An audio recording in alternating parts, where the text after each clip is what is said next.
নমস্কার বন্ধুরা, আমি সোমার। আপনারা দেখছেন সোমার শখের বাগান। আজ আমি সকাল সকাল চলে এসেছি, কিন্তু আজকে মেঘ নেই, পুরো আকাশে দেখুন সূর্য উঠেছে। মেঘ আছে কিন্তু সূর্যের তেজ খুব প্রখর। আজকে একটু ভাবছি কাজ করব, আর তার সাথে কিছু ফুলও তুলব, আর কিছু বাগানে কাজও করব, আর কিছু ছোট ছোট টিপস আপনাদেরকে আমি আজকে দেব। তাহলে আগে চলুন একটু ফুলটা তুলে নেওয়া যাক, ঠাকুরের ফুলটা। দেখুন বন্ধুরা, আজকেও আবার অনেক ফুল হয়েছে। বৃষ্টি বেশি পড়লে জবা গাছে ফুল হয় না, কিন্তু দেখুন আজকে রোদ দিচ্ছে, এই জন্য দেখুন কত ফুল ফুটেছে আজকে। আবার কালকের থেকে আজকে একটু বেশিই ফুল ফুটেছে। এবার ফুলগুলো তুলে নিই আমি।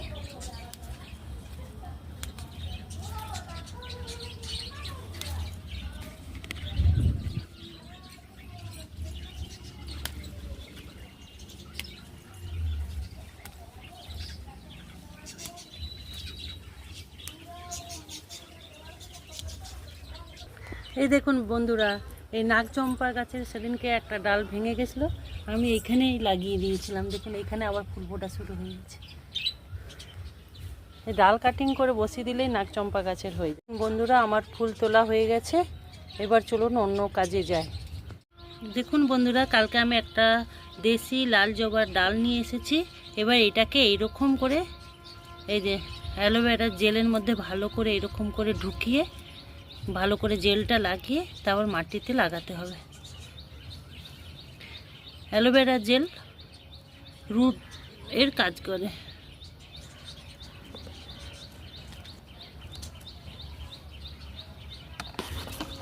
দেখুন এইভাবে গাছটাকে আমি লাগিয়ে দিলাম। লাগিয়ে দিলাম। বর্ষাকাল তো এখন হয়ে যাবে। এবার চলো না আমরা অন্য কিছু কাজ করে নিই। আজকে অনেকগুলো কাজ করব, যেহেতু আজকে একটু রোদ দিয়েছে, সেই জন্যে আজকে অনেক কিছু কাজ করব। যেমন এই পাট শাকের গাছগুলোকে আজকে আমি, এখানে আমার 5টা ট্রে আছে, 2টো ট্রে আমি আজকে খালি করে দেব। এবার মাটিটা একটু খুঁড়ে নিই, দুটো আমি মাটি খুঁড়ে নিই, আর যে আগাছাগুলো জন্মেছে সেগুলোকে তুলে ফেলে দিই। দেখুন বন্ধুরা, আমার কাছে কিছু লাল শাকের বীজ ছিল, সেগুলো এই 2টো ট্রেতে একটু ছড়িয়ে দেব।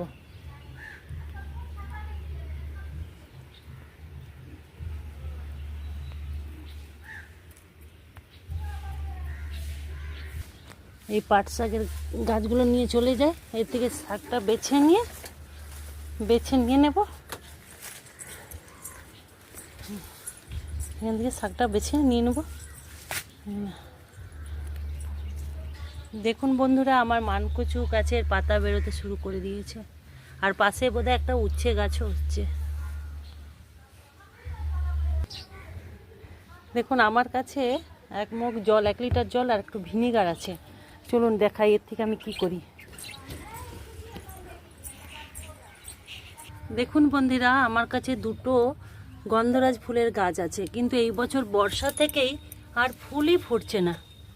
1-2টো প্রথমে ফুল দিয়ে আর ফুল ফুটছে না, কিন্তু গন্ধরাজ ফুলের গাছ বর্ষা এবং গ্রীষ্মকাল 2 ইয়েতেই ফোটে, কিন্তু এখন একদমই ফুল উঠছে না।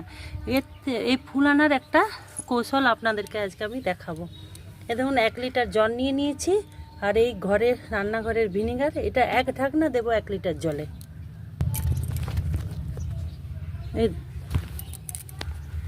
এই দেখুন 1 ঢাকনা ভিনিগার 1 লিটার জলে দিলাম। এবার এই জলটাকে ভালো করে নাড়িয়ে এটা এই গন্ধরাজ ফুলের গাছের গোড়ায় দিয়ে দেব। দেখবেন কিছুদিনের মধ্যে ফুলের কড়ি চলে আসবে। এইটা আপনিও করে দেখতে পারেন, দেখবেন উপকার পাবেন। গন্ধরাজ ফুল গাছে ভিনিগার দেওয়ার এইটা কারণ, যে গন্ধরাজ ফুলের গাছ অ্যাসিডিক মাটি খুব পছন্দ করে, তাই কী বল ভিনিগারের জল যদি দিয়ে দেন 1 লিটার জলে 1 ঢাকনা করে, তাহলে দেখবেন মাটিটা অম্লত্ব হবে এবং ফুল আসবে। আর এর সাথে একটু পটাশ দিয়ে দিতে পারেন। বন্ধুরা দেখুন, আমার এই জবা গাছটা একটু মানে কেমন হয়ে গেছে, একটু হলুদ হলুদ পাতা হয়ে গেছে, পাতাগুলোর রঙগুলো বিবর্ণ হয়ে গেছে, ফুলও আসছে না। আমি এটাতে কি করব, এই যা ইয়ের নোংরাগুলোকে সব পরিষ্কার করে দিয়ে, হ্যাঁ, এর মধ্যে পেঁয়াজের খোসা একটু দিয়ে দেবো। পেঁয়াজের খোসা দিয়ে দেবো। এই পেঁয়াজের খোসা হচ্ছে মানে পটাশিয়ামের উৎস।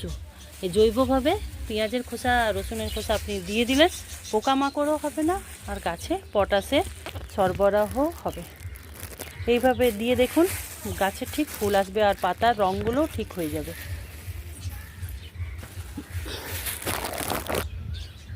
বন্ধুরা, লেবু গাছের ডাল কাটার পর দেখুন কি সুন্দর পাতাগুলো বেরিয়েছে। আমি একদিন মানে ওষুধ দিয়ে দিয়েছি, কীটনাশক, ওই হলুদ আর 7 গুলা জল দিয়ে দিয়েছি। দেখুন কোনো পোকা, পাতাতে কোনো পোকা নেই, ফ্রেশ পাতা। আর দেখুন ফুলও আসছে, ফুলও হচ্ছে। ওই দেখুন কত ফুল আসছে, দেখছেন? এইখানে একটা কোনায় আমার টব আছে, যেটা কিছুই নেই, এর ঘাসগুলো আজকে আমি তুলে নেব। দেখুন আমার এই টবের থেকে পুরো মাটিটা তোলা হয়ে, ঘাসগুলো তোলা হয়ে গেছে, এবং খুঁড়েও দিয়েছি, একটু গোবর সার ছিল সেটা দিয়ে দিয়েছি।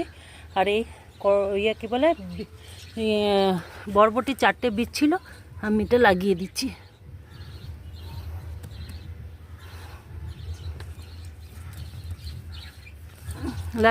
এখানে বরবটিটা হলে এই মাচাটা ধরে, মানে নেটটা ধরে উঠে যেতে পারবে।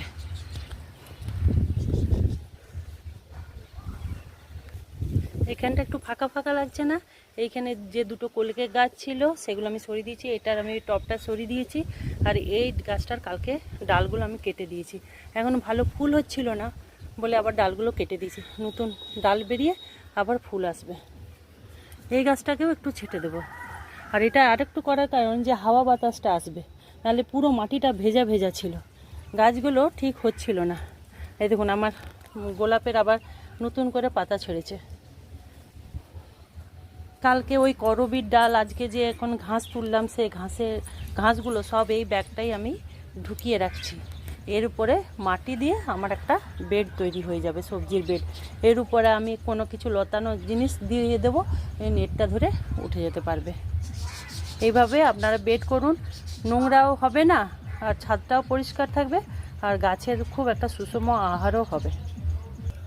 সেদিন যখন আমি লেবু গাছ কাটিং করি, তার একটা ডালে লেবু আর লেবুর ফুল হয়েছিল, তা আমি ডালটা না ফেলে দিয়ে এই মাটির মধ্যে ঢুকিয়ে রেখেছি। পরীক্ষা করছি, দেখি লেবুর ডাল থেকে চারা হয় কিনা। যদি হয় তো আপনাদেরকে নিশ্চয়ই জানাবো।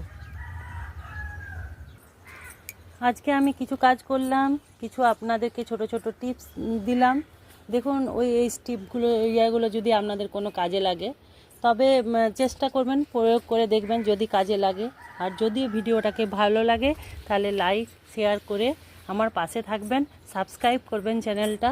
আর এতক্ষণ যারা আমার ভিডিওটাকে দেখলেন তাদেরকে সকলকে অসংখ্য ধন্যবাদ জানাই। আর এইভাবে আমার পাশে থাকুন, ভিডিও দেখুন, আর কমেন্ট করে নিশ্চয়ই জানান। টাটা।